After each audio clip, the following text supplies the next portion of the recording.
America అధ్యక్షుడు Donald Trump వెనిజులాలో ఉన్న ప్రస్తుత ప్రభుత్వం ఏదైతే ఉందో నికోలస్ మదురో ప్రభుత్వాన్ని ఫారెన్ టెర్రరిస్ట్ ఆర్గనైజేషన్గా రికగ్నైజ్ చేశారు. అంతేకాదు ఈ ప్రభుత్వం ఇప్పుడు డ్రగ్ ట్రాఫికింగ్, నార్కో టెర్రరిజంకి పాల్పడుతుందని చెప్పి డొనాల్డ్ ట్రంప్ ఆరోపించారు.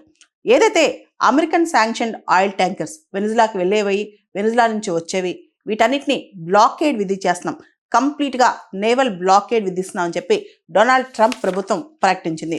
వెనిజులన్ గవర్నమెంట్ డ్రగ్ ట్రాఫికింగ్కి పాల్పడుతుందని, డ్రగ్ కార్టెల్స్ని ప్రోత్సహిస్తుందని, డ్రగ్ కార్టెల్స్, డ్రగ్ స్మగ్లింగ్ వీటన్నిటిని కూడా వెనిజులన్ గవర్నమెంట్ విపరీతంగా సపోర్ట్ చేస్తుందని, హ్యూమన్ ట్రాఫికింగ్ కూడా పాల్పడుతుందని చెప్పి డొనాల్డ్ ట్రంప్ ఆరోపిస్తున్నారు.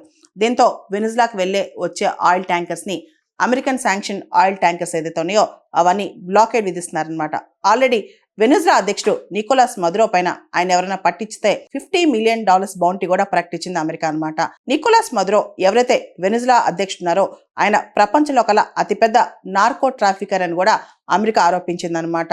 ఏదైతే ఫెంటనిల్ డ్రగ్ అమెరికాలోకి ఎక్స్పోర్ట్ అవుతుందో ఇదంతా కూడా వెనిజులన్ డ్రగ్ కార్టెల్స్ వల్ల జరుగుతుందని, దానికి నికోలస్ మదురో కంప్లీట్గా సపోర్ట్ చేస్తున్నారని కూడా అమెరికా ఆరోపిస్తుంది. మనందరూ తెలుసు వెనిజులా ఆయిల్ బేస్డ్ ఎకానమీ అనమాట. సౌత్ అమెరికాలో ఆయిల్ ప్రొడ్యూసింగ్ కంట్రీ వెనిజులా మాత్రమే. 90% వెనిజులా యొక్క ఎక్స్పోర్ట్ ఇన్కమ్ మొత్తం కూడా ఆయిల్ నుంచి వస్తుంది. ఇప్పుడు ఆయిల్ కంప్లీట్గా స్టాప్ అయిపోయింది. ఆల్రెడీ వెనిజులా యొక్క ఆర్థిక వ్యవస్థ అతలాకుతలంగా ఉంది. ఈ టైంలో అమెరికా ఆంక్షలు ఏదైతే ఆయిల్ ట్యాంకర్స్ మీద ఉన్నాయో అది ఇంకా దారుణం కాబోతుంది అనమాట. ఎందుకంటే వెనిజులా ప్రజలకు ఈరోజు తినడానికే తినలేని పరిస్థితి చాలా మందికి. ఈ టైంలో ఈ ఆయిల్ ట్రేడ్ కూడా ఆపేస్తే అసలు వెనిజులా గతేంటి? వెనిజులా దేశాన్ని చాలా ఇన్స్టిట్యూషన్స్ నుంచి, గ్రూప్స్ నుంచి కూడా బ్యాన్ చేసేసారనమాట. దాంతో వెనిజులా ఇంకా కష్టాలు పాలైంది. అండ్ వీటన్నిటితో పాటు ఇప్పుడు డొనాల్డ్ ట్రంప్ వెనిజులా పైన కత్తిగట్టారు.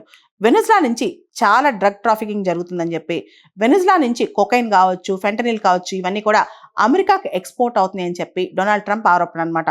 అంతేకాదు వెనిజులాని కట్టడి చేయడం కోసం డొనాల్డ్ ట్రంప్ కరీబియన్లో, పసిఫిక్ ఓషన్లో అమెరికన్ మిలిటరీ ప్రెజెన్స్ బాగా పెంచాడు.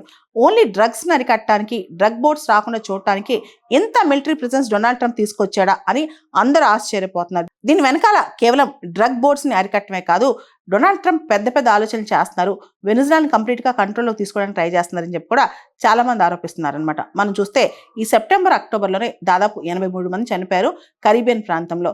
దాదాపు 21 అమెరికన్ స్ట్రైక్స్ జరిగాయి అనమాట.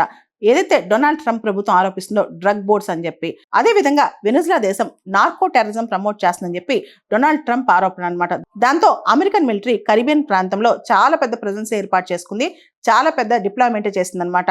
అమెరికా అధ్యక్షుడు డొనాల్డ్ ట్రంప్ రీసెంట్ గా వెనిజులా అధ్యక్షుడు నికోలస్ మదురోతో ఫోన్లో మాట్లాడినట్టు తెలుస్తోంది. నువ్వు ఇప్పుడే ఇమీడియట్గా బయటకు వెళ్ళిపోయి దేశం నుంచి, నువ్వు, నీ ఫ్యామిలీ అంటే నీ భార్య, పిల్లోడు అందరూ బయటకు వెళ్ళిపోండి, ఇమీడియట్గా వెళ్ళకపోతే మీరు నష్టం చూస్తారు, మీ వరకు మేము వదిలేస్తాం, మీరు వెళ్ళిపోండి అని చెప్పి డొనాల్డ్ ట్రంప్ మదురోతో చెప్పినట్టు కూడా తెలుస్తుంది అనమాట. అయితే డొనాల్డ్ ట్రంప్కి ఏం కావాలి వెనిజులాలో? రెజిమ్ చేంజ్ కావాలా, లేదా వ్యూహాత్మకంగా వెనిజులాలో ఆయిల్ రిజర్వ్స్ ఇంకా కావాలా? కేవలం డ్రగ్స్ విషయంలో ఏదైతే ఫెంటనిల్, కొకైన్ ఉందో ఈ విషయంలోనే డొనాల్డ్ ట్రంప్ కోపంగా ఉన్నారా, లేదా వెనిజులన్ క్రిమినల్ గ్యాంగ్స్ అన్ని అమెరికాలో ఆపరేట్ అవుతుందని చెప్పి ఆయన కోపం వచ్చిందా? ముఖ్యంగా ట్రెందే అరగ్వా ఏదైతే వెనిజులన్ క్రిమినల్ గ్యాంగ్ ఉందో అమెరికాలో చాలా ఇల్లీగల్ యాక్టివిటీస్ చేస్తుందని డొనాల్డ్ ట్రంప్ ఆరోపణ అనమాట. అంతేకాదు చాలా మంది వెనిజులన్ రెఫ్యూజీస్ అమెరికాకు వచ్చారని చెప్పి కూడా ఆయన చెప్తున్నారు.